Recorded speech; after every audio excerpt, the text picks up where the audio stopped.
What do you do when the moment finally arrives? You hold this little person in your arms and immediately you fall in love. But you are also confronted with the weight of the responsibility that comes along with being a dad. I want you to meet Jim Brown. He has been a professional engineer and church leader for over 40 years. Jim and his family started a nonprofit to reduce church energy costs, boost missions, and aid entrepreneurs globally. He is the father of 2 and the grandfather of 4. Jim has an interesting story of how he has navigated his journey through fatherhood and the lessons he has learned along the way. Well, Jim, I appreciate you for making time to talk today. I'm excited about our conversation. Obviously, you've been more than a man of faith, but a mentor and a friend to me over the years, and so it's very fitting that we get the opportunity to have this conversation. And hopefully, I'll learn some new stuff about you, even though I know you and your family. You may learn too much. Obviously, you're a dad, you're a grandfather, man. You're a businessman. You're a leader in our church. So much to you. I'm curious about your background and how you grew up in your relationship with your dad, and we'd love to learn a little bit more about that. Oh, my dad was one of those. He was one of those guys who grew up during World War II. He was too young to be a part of the Army at that time, but that era produced a whole lot of the strong, silent type kind of guys, And he was 12 years old. His dad died, so he and his older brother had to quit school. Dad was in the 8th grade, had to quit school and support 5 younger siblings. Wow. So he was one of those dads that he truly expected you to accept life and walk a disciplined kind of life. He didn't accept the stuff that when you're young, you're not responsible for what you did. So he taught us responsibility, but at the same time, he taught us that he trusted us, and that meant a lot. I mean, that went a long way with my brother and I. We knew that we were trusted, not only to do the right thing, but we knew that we were trusted to fix the stuff that we messed up. Okay, we were responsible for it. And as long as we did that, he was a great dad. but if you acted up. Yeah, we acted up. He showed a different side. There was a different part of him. But we talked about my dad all day. I would at the end of the day describe him as he was almost the perfect dad for me.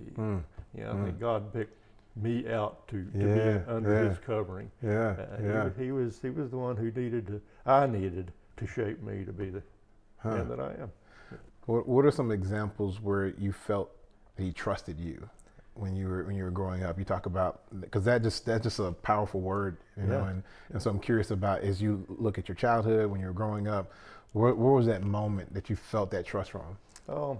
It was probably more than a moment. It was kind of a lifestyle. Barnabas, we were big in church. We were always involved in church things and kinds of things, and he made sure that we knew what right was.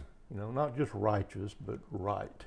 Okay, and he would let us, as soon as he knew we understood what the right thing was, he would step back and let us make the decision as to what the next step should be. He would, he wasn't a big advice kind of guy. He would just say, you know what's right. You know what's right. And that would kind of corral us down the path, and rarely both my brother and I look back on our lives, and rarely did we actually rebelliously not do what was right. Okay, we snuck around every now and then. Okay? Just a little bit. Just a little bit. But we knew what he expected, and we knew that was the correct way to live. And I can't think of any specific event except that, like in sports, those kinds of things. He would say, you know what you're supposed to be doing. So that's just the kind of guy he was. So I know a lot of dads, myself being one, my kids are younger, your kids are all grown up, and your grandkids are almost grown up. They are. But a lot of dads are probably struggling with, like, I'm screwing up, I'm messing up, I make mistakes, I can't get it right. Do you feel like there was if your dad would tell you his biggest challenge as a father, what do you think he would say? Hey, this is my biggest struggle with raising you guys, or he would say me. I mean, you got 5 other ones, right? I was the big challenge. Dad's greatest challenge, I think, was that he had never had really a dad. When he was, he had up until he was 12 years old. But he couldn't remember a lot of his dad, and so he was really kind of struggling in new territory as he was raising us. My mom actually stepped in and helped with the family orientation kind of thing. Her dad was great. He was one of the heroes of my life. Wow. And she had a model that she could follow.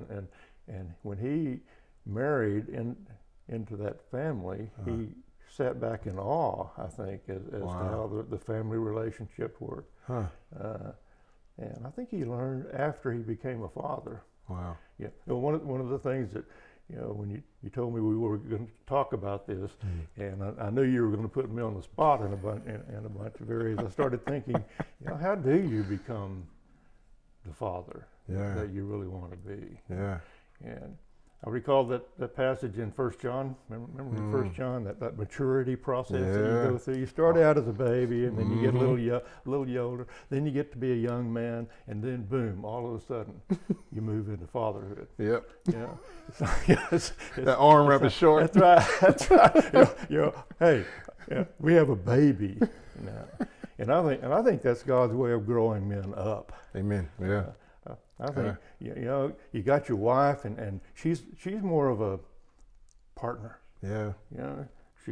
She can stand with you. She can fight with you. She can do stuff with you. Yeah. But all of a sudden, you have this baby who does nothing for you. Absolutely nothing. and you learn that what fathering was really all about. Yeah. And that is unconditional, love. That doesn't really get returned. Yeah. Yeah. It's just, I love this human, who has been placed in my life, and as a result, I need to grow up. Yeah. I need to take on the responsibility and do what I need to do. Yeah. I think it's God's way of saying, gotcha. Yep. Time to put the big boy britches on. Yeah, that's right. True. I agree. That's right. So, did you always know that you wanted to be a dad when you were growing up as a kid? Was that something that, as you saw your dad, and it sounds like your mom's dad, I guess, was he still alive when you came to the picture? Yeah. Sounds like he was a important figure too. Yeah. Back in my time, we had 3 channels on TV. Honestly, family were the most important people in your life. That's people you hung out with. Yeah. Those are, because we all lived kind of in the same little community. Yeah. Back in those days, you didn't stray off to New York and Los Angeles. Yeah. You Texan, you stay a Texan. And we would do everything together. Family picnics. Big meals on Sunday, that kind of stuff. I would spend summers out on the farm with my grandparents. Wow. I don't think there was ever a time that I didn't assume that I was going to be a dad. Wow. It was just, that's the way life goes. Yeah. And I was happy with that thought. Huh. In fact, thinking back, I think I would have been sad if I had known that I was going to move into, my older life without being a dad. So it wasn't even an expectation as much as it felt like a way of life. Yeah. And it was almost, you watched it and witnessed it, and why wouldn't you? Yeah. Why wouldn't you be a dad? And part of that was ignorance. I didn't know. I honestly didn't know another way of life. Right. I mean, everybody back in those days, family was kind of the central part of their life. Yeah. And if one of your cousins or something got up and moved away and did something really strange, they were the strange ones. Okay. Today, that's much more normal. But it was very unusual. For people just not to take the natural step toward being Yeah. having their own household and raising their own kids. Yeah, that makes sense. Yeah. So for you, when it came time to be a dad, and I'm sure most dads remember that moment. I remember when I held my daughter Yeah. for the first time. Yeah. It was nothing like it. As you think back, because two daughters, right? Yep. What was that moment like when you first kind of entered into the fatherhood realm? You know, I was in the delivery room. Hmm. Yeah, that Deborah is kind of the macho mama. I'm going to have this baby with natural childbirth, which I thought was a pretty silly decision. I knew Give me the drugs. But I was in the delivery room with both of our girls when they were born, and that moment is such a miraculous God thing. Yeah. You know, it can't be anything but a God thing. Yeah. You know, Yeah. for that human being to be born the way it is, and so all of us. My first reaction is I'm kind of standing here in a supernatural moment. Yeah. You know, this is something you don't get to witness very often. It's not something you do all that often. And the way it works is such a obvious God gift to us that whatever this child is part of that gift. Yeah. Okay? Yeah. And you just instantly love them. Yeah. I mean, as soon as they're born, actually you start loving them before they're born. Yeah. Yeah. Yeah. And all of a sudden now you have the package. It's been delivered. Yeah, and what do I do with this thing? And thankfully, God gave me Deborah, who knew what to do with children. Yeah. But I don't know. It's such a amazing thing. Yeah. Yeah. Probably, I still consider it to be one of the most supernatural, miraculous things of life. Yeah. Yeah. It's bringing a child into the world. Yeah. Yeah. Yeah. How long did you two wait before having kids? How long were you married before start cranking out children? 3 years. 3 years. Yeah. Yeah. Then we had the second one 4 or 5 years after that. Yeah. I had it planned. Yeah. I was an engineer. Okay, I was going to have 4 years in between. You know, so the college behind them, weddings. Nice. I was Get a little able break. to recover. Well, college worked out pretty good. Yeah. I only had 1 year of overlapping in college, I think. But they got married 6 weeks apart. Oh, that's just wrong. That's just wrong. Anyway, They didn't get the memo. That's What's what I up? said. This isn't supposed to work. That's like a contract you signed, right? When you turn 18, that you won't do that. That's right. But that's just part. You know, that's just part of fathering. Yeah. Honestly. Yeah. You know, if that's just part of it. Yeah. I just you can't plan it. Yeah. Yeah. There's no strategy to being a Yeah. father. There's just a goal. Yeah. And the goal is to raise them up to be the best that they can be. Yeah. Yeah. Yeah. That's the goal. You talked about how your dad kind of went into parenting with kind of limited experience, Yeah. right? And a lot of us do. So obviously, when you kind of enter in being a father, then you have your wife being the mother. You're probably seeing parenting maybe through different lenses.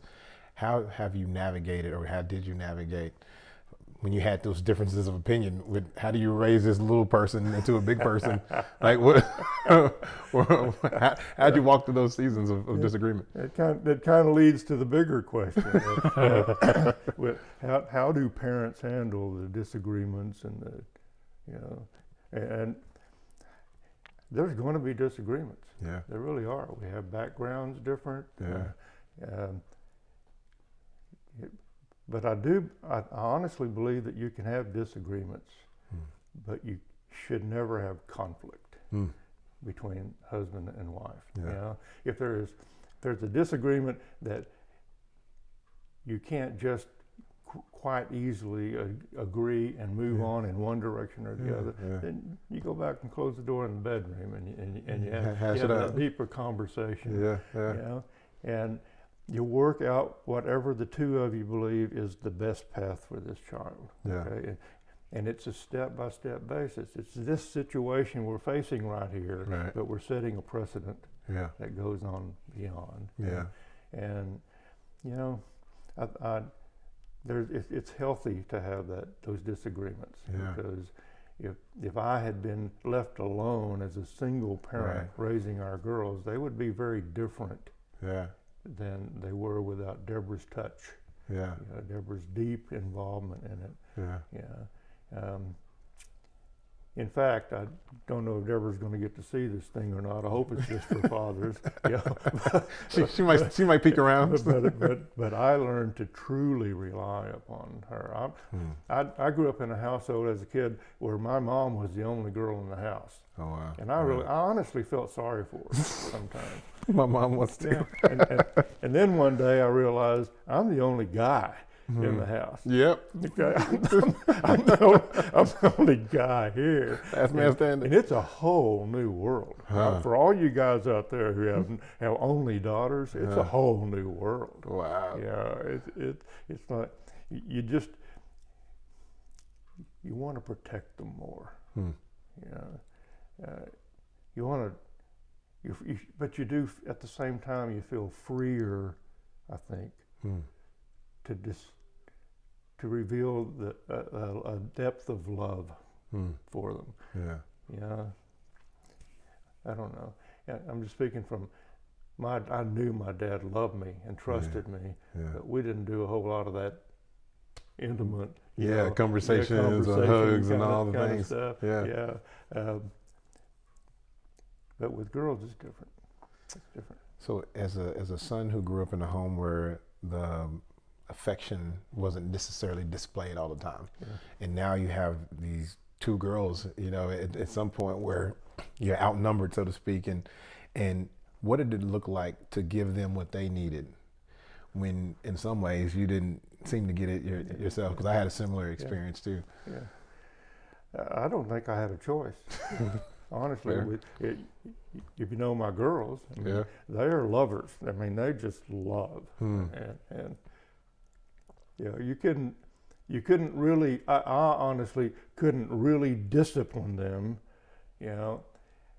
for an extended period of time. Okay, because as soon as I knew that they got it, they had it in their heart, and we would start talking in a more, I don't know, conversational, not a discipline thing. And they would come sit in my lap, and then it was over. It's game over. It's just game over. This is like, I wasn't mad. If there's an ingredient to being a good father, in my opinion, it's simply you just got to love them. Yeah. You love them enough to let them learn how to live. To help them correct the things that they weren't doing correctly, to kind of put them back on the path of righteousness, so to speak. But you have to let them grow up. And for me, it was real easy. I love those girls from the moment they were born, and they were actually very easy to raise. They just love Jesus. And that makes a difference. We haven't gotten to any questions like that yet, but to me, the key responsibility of a father is making sure that your children know Jesus. Then let them develop their own relationship. But just making sure that their friends know Jesus. If you talk to my girls about how we raised them, I think they would say things in general like, we provided for them.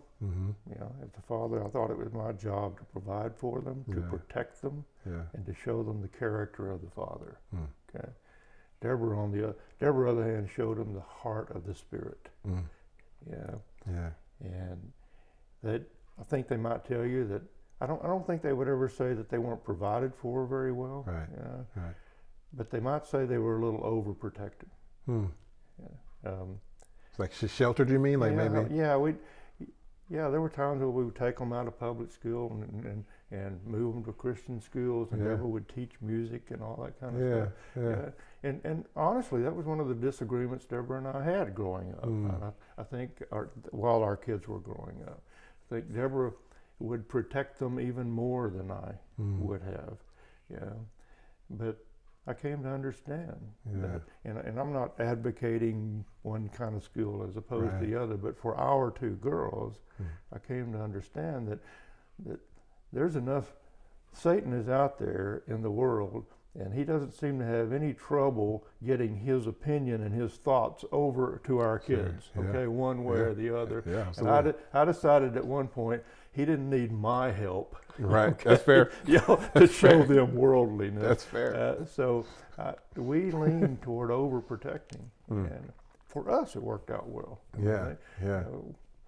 Every now and then I have this drop the mic moment as far as kids are concerned, because they just grew up well. Yeah. Yeah, Yeah. they turned out to be people. They and their husbands and their kids, they're people I love to be around. I just enjoy being with them. Wow. Yeah. Wow. And that's a side.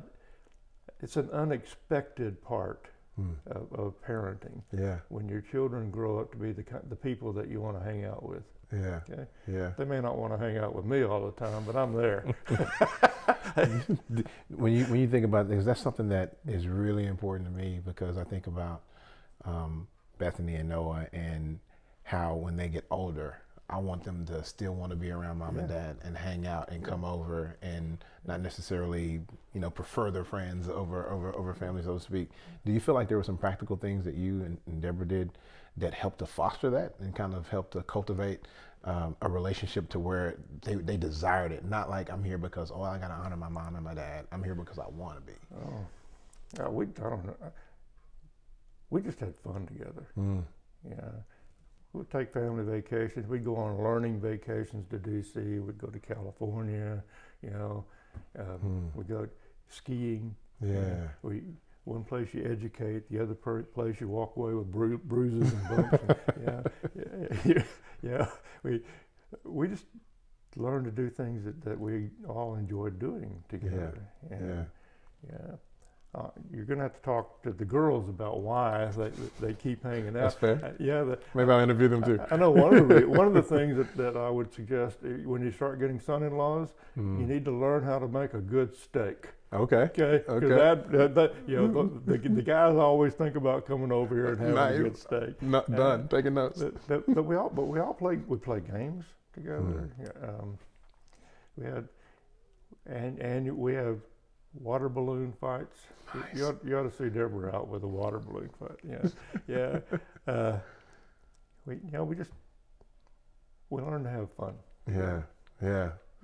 I think that's crucial. I know we're in a season where sports and things they can kind of be time suckers, and it can get so busy, and the schedules can be so filled that that's such a great point to the importance of just having fun together. Like, I know you gotta do your homework, but let's go hang out. Let's go do something. And life is busy. Yeah. Both our girls, their families are just. If it's not a sport, it's a play, it's a choir, Right. it's all kinds of stuff is going on, and sometimes it's not a get in the house and have fun. Sometimes it's just being there. Yeah, Deborah and I are committed to. If we can be there, we're going to be there. Yeah. If it's a game or whatever it is. Yeah. We just want them to know that we're there for them. Yeah. What you're speaking to is I would say probably one of the most crucial things about fatherhood is being present. And obviously, businessman, there's a lot of things on your calendar. How did you navigate the balance of like work and life? I mean, you got a few decades in the game here. Yeah. So what did that look like? And maybe it changed from season to season, but I'm curious, when they were little, when they got older, how did you kind of work to where you could provide for them, could go on those trips and do those fun things, but still also be present for them too? Yeah. having to eat complicates the situation. Yeah, and pay for all the dresses and all that kind of stuff. I started my own company. And I was with a company that had me traveling all over the country, okay, and I was gone a lot, and that was just not good. But it didn't work that well for us. It seemed like every time I was gone and couldn't make it back home, some sort of disaster happened. The house floods. Amanda has a wreck. All those kinds of things would happen, and I had the opportunity at one point to go ahead and start my own company, and I did. And I focused. I'm an engineer in Texas. I'm not a professional engineer anywhere else, so that kind of limited me to the distance away from home that I would go. But I think they always knew that I was available. No matter how, it's hard starting your own business, and it takes a lot of time and a lot of effort. But I think the girls always knew that if they really needed me, I was available. And one of the fathering primary goals of being a father, I think, is just deciding that this family is priority. This is my priority. Which automatically puts job and everything else at a lower level. If I had a meeting that wasn't essential that I go to, I would put it off. The business world quite often seems like it can control you. It really does. But I'm an example.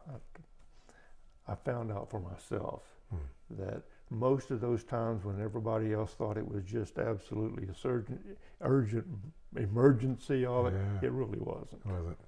So there are times, obviously, but you know what? I think if fathers would just decide to make family the number one priority and work from that viewpoint, I think they'd have better relationships with their kids. When you think about your kind of daily practices and rituals, obviously when you weren't in town, were there any things that you did that would help a connection or help prevent taking work home? Like what did that look like from day to day to have those moments of when you had a long day at work and there's pressing deadlines, you got a presentation, you got all the stuff. What were some practical things that you did that you think were helpful?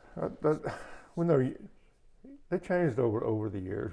When they were younger, the best part of the day was reading the stories and telling stories, reading books and telling stories. In fact, I worry that someday I'm going to have to apologize to Noah because his sons, in our bedtime stories, his three sons went from being biblical characters to the Three Stooges. And I'm afraid Noah's going to confront me on that one of these days. But it was, no matter what happened during the day, no matter how long the work hours were, I made sure that I was there at night. In fact, it was easier for a while because I had my office above the garage. I built in the office above the garage, and so that was easier in those days. I could actually, after they went to bed, sneak back up and get some stuff done and get some more done. I know you do that too. I get emails from you at 2 a.m. But I think there are just times of the day and those times differ as your kids get older. But there's times of the day that's very important that you're there. And if you're out of town, call them. But as they got older, and we worked on homework, we were reading papers and just discussing life and that kind of stuff. That could be done a little later in the evening. I don't know. They've got things to do too that are important, but you have to find time that you overlap.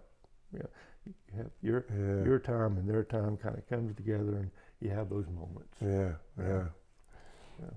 So when you think about the whole kind of journey, it's almost like you're doing it again, because you raise your girls. Yeah. Now they got kids, and Yeah. you probably feel like half the time you're raising them too. But obviously they're great parents. What's been the biggest challenge as you look back? I mean, your kids are almost 40 now, a little over 40 now. And what was the biggest challenge? And I know some dads will say that it was always hard, just in different ways. Yeah.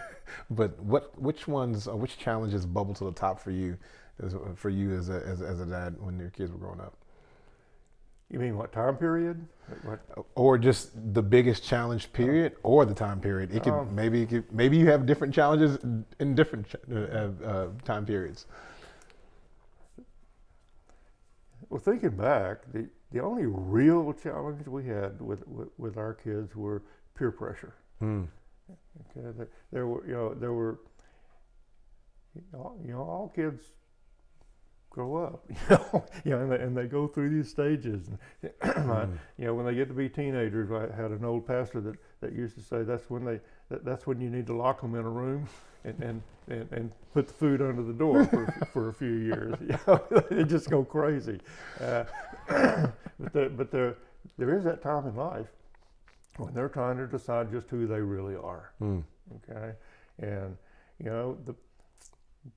when they would do something that their peers were encouraging to do, but they knew it wasn't right. Those were challenging times.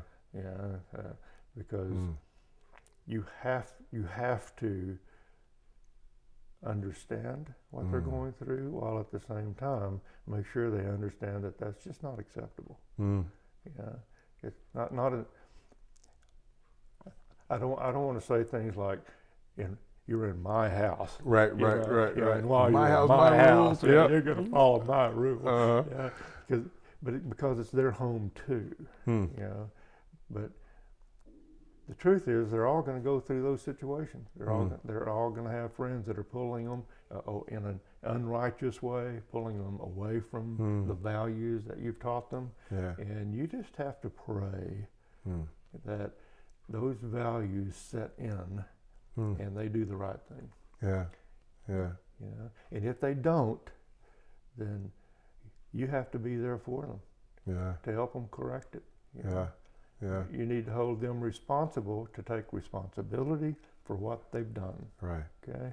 But at the same time, it's not like I'm shoving you away. I'm going to be standing right here beside you. It's kind of like a God the Father kind of thing.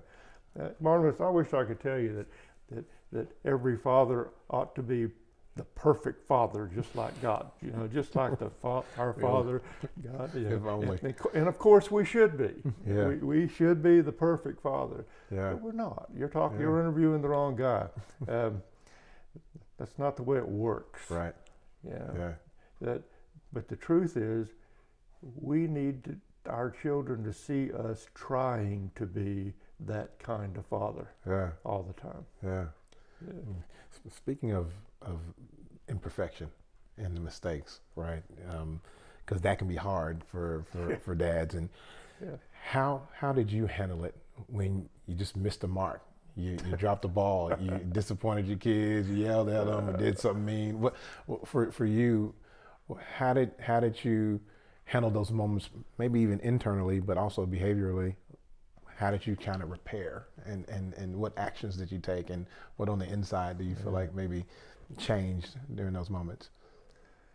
Well, I said earlier, I hoped Deborah wasn't going to watch. I'm hoping that the girls don't watch this thing now. But the truth is, every now and then, they're right.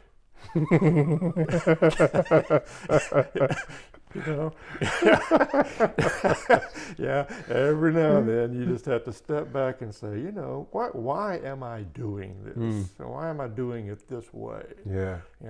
And so you think back to your culture. That's the way you were raised. That's the way your dad handled it. That's the way your mom handled it. But that doesn't fit this daughter at this time, or this son at this point in his life. He's going through this, and I need to see it through his eyes. And now let's work through the situation with that viewpoint. Yeah.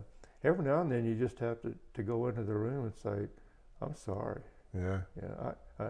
Will you forgive me? I didn't do this right. Yeah. Okay. Yeah. And if you've built that relationship of love, they're gonna let you be wrong. Yeah. What do you think that does when a dad goes into that room to their son or their daughter and they say they just own it, and what do you think happens inside of that son, that daughter in those moments? Oh, proves that you're human. It shows them that it's okay to try something and be wrong. Yeah. As long as you correct it. Yeah. As long as you turn it into something righteous. Yeah. I had ample opportunity to prove that I didn't make the right decision all the time. Okay? Deborah helped me a lot. I could have been in their room a lot more frequently. Yeah. If it hadn't been for Some Deborah. Preventative measures on her part. Yeah, helping me understand girls. Girls are just different. Yeah. You got a boy and a girl. I don't know how you keep from having a weird complex or something. I think I still have it. Yeah. I had 2 girls. Yeah, they were different, but their hearts were the same. Yeah. Okay. So I had to learn to be a father to my children. Not to be the father that my father was to me, because I was different. Yeah. Okay. Yeah. Then all of a sudden I'm a father and I've got these 2 very different people. They're not boys. I can't treat them like boys. Yeah. So what do I do now? Okay. And I think, Barnabas, God was good enough to lead me in the direction most of the time where the default button was love. Yeah. Okay. Here's where we are. You know I love you. Yeah. Okay. What are we going to do now? Yeah. Kind of thing. That's so key. You hit something, because I think that if we have conflict with our own fathers, we can enter into being dads with this goal of being the dad to our kids that our dads were never to us. Yeah. And then we're trying to solve a problem that doesn't even exist, right? We're trying to be something that they don't need. So I'm glad you mentioned that, because it can be hard, because if we don't deal with the own kind of trauma that we maybe have in our own past, and father out of healing, right? And instead of trying to perform, that's key. So I'm glad you mentioned that. But as I said, when I was young, that the model American male was John Wayne. Okay? the strong, silent type. Yeah. Don't take nothing off of nobody kind of stuff. I'm going to do what's right. Yeah. Okay. And that was just the accepted norm back in those days. So if you're a dad, you had sons back in those days, that was the norm. For you didn't spend a lot of time talking to their hearts. Yeah. You just said, boy, that was wrong. Get it right. Right. Yeah. When my girls were growing up, it was very different. Okay. They were different. The times were different. And I honestly had to learn to be a father the same way they had to learn to be my daughters. Okay. We had to know each other well enough to make this connection work. Yeah. My girls caught on to that real quick. So anyway. Yeah. And so for you, you've learned them, right? It was almost like treating them really like unique human beings. It seems like a very simple thing, that when raising your own kids, is that you don't treat them as these projects. You treat them as people, and part of that seems to be like actually getting to know them and their unique kind of intrinsic wiring that you're somewhat responsible for. Yeah.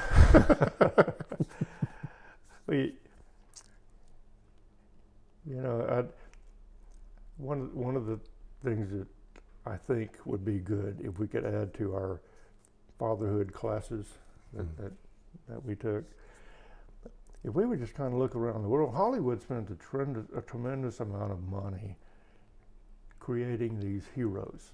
Mm. People, we need somebody we can look up to, someone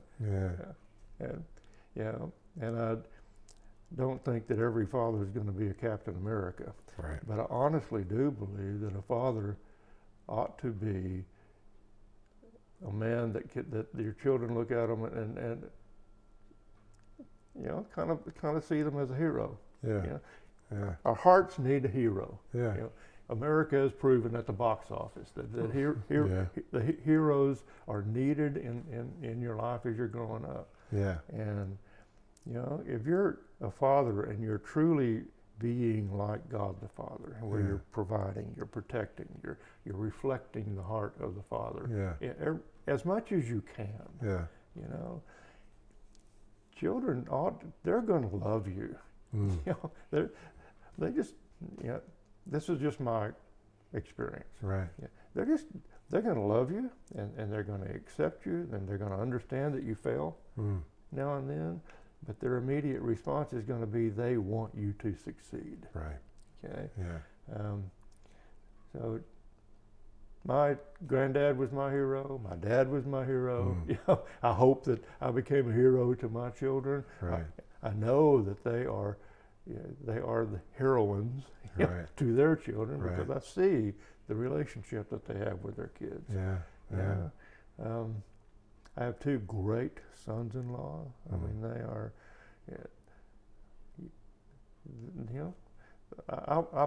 they brought me in two sons that I never had before, and all of a sudden I've got a little more strength in the family. You're not outnumbered anymore. Yeah, we got three. We got three of us. But anyway, Marvelous, I'm rambling a little bit here, but if you're going to be a father, you really ought to be the kind of father that reflects the heart of our Father. Yeah. I remember growing up that Jesus' prayer, "Our Father who art in heaven." I remember the day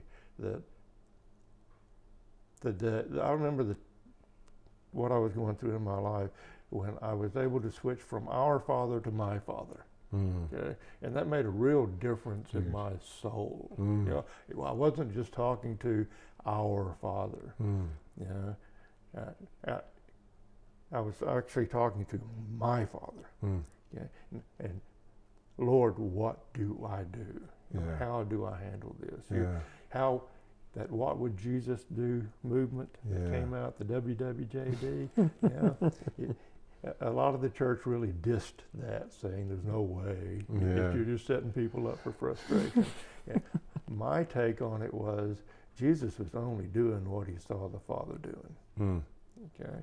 Yeah. So if I could get to that point where I was doing it right enough, often enough, that my kids would say, "What would Dad do?" You know, then all of a sudden I would feel like I'd done my job.